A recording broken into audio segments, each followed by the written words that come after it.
Welcome back to Basic Math YouTube channel. মৰমৰ ছাত্ৰ-ছাত্ৰীসকল আজি মই এটা বিশেষ পাঠ ল'ব আহিছো ভগ্নাংশ ফ্ৰেকশন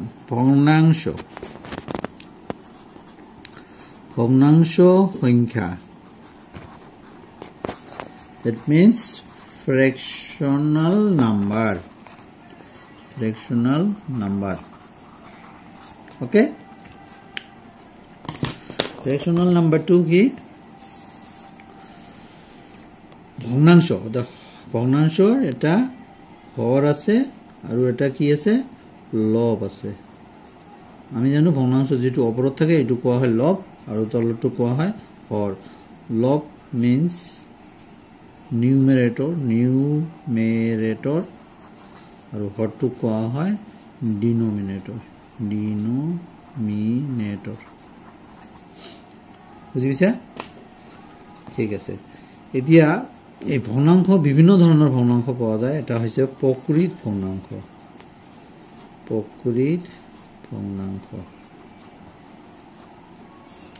তাৰ পিছত আছে অপ্ৰকৃত ভগ্নাংশ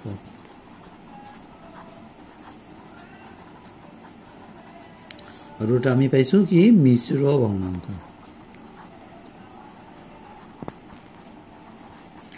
প্ৰকৃত ভগ্নাংশ কোৱা হয় প্ৰপাৰ ফ্ৰেকশন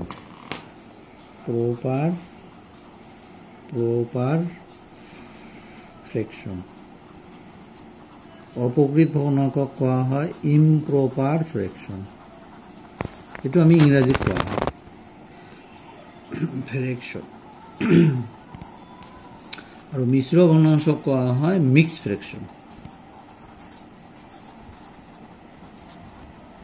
ঠিক আছে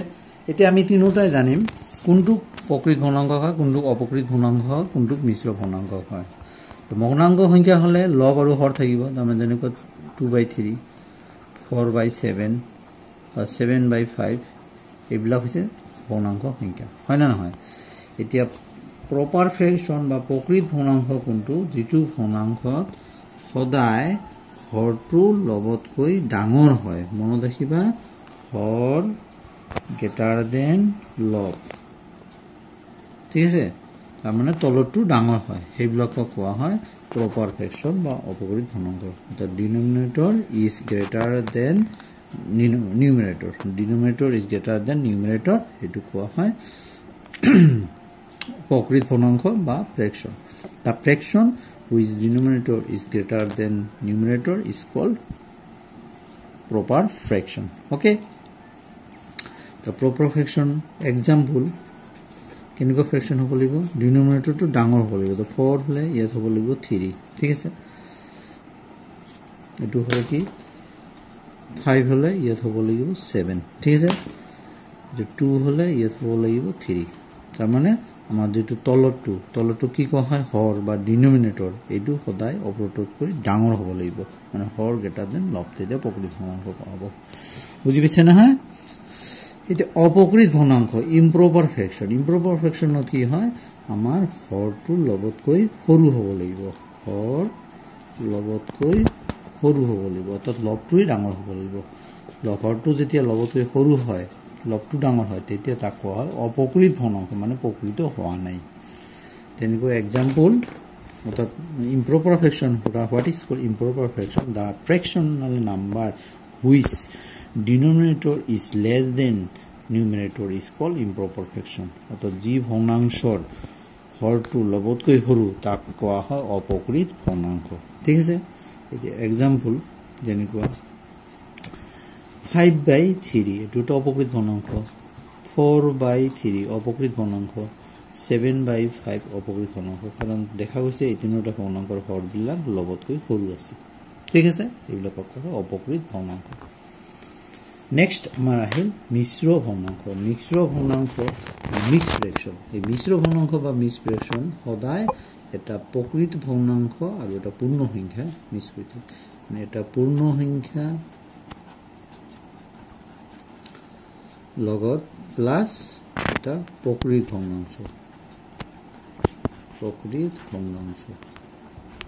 এই দুটা মিক্স হইতে অৰ্থাৎ যে ভগ্নাংশৰ এটা পূৰ্ণ সংখ্যা আৰু এটা অপূৰ্ণ ভগ্নাংশ থাকে তাকে মিক্স ফ্ৰেকশন বা মিশ্ৰ ভগ্নাংশ বুলি কোৱা হয় যেনেকুৱা এক্সাম্পল বা উদাহৰণ হৈছে যেনেকুৱা 2/1/3 মানে 2/1/3 2/1/3 that means 2 সমস্ত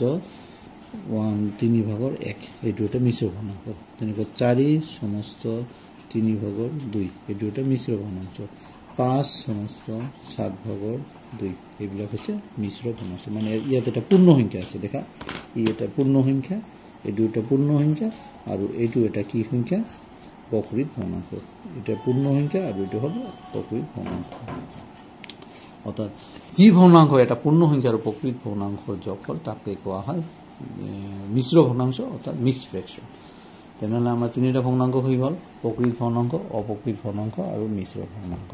নেক্সট ভিডিওত মই তোমালোকক সদৃশ ভগ্নাংশ অসদৃশ ভগ্নাংশ একক ভগ্নাংশ এইবিলাকৰ বিষয়ে জনাম ঠিক আছে okay thank you for watching bye by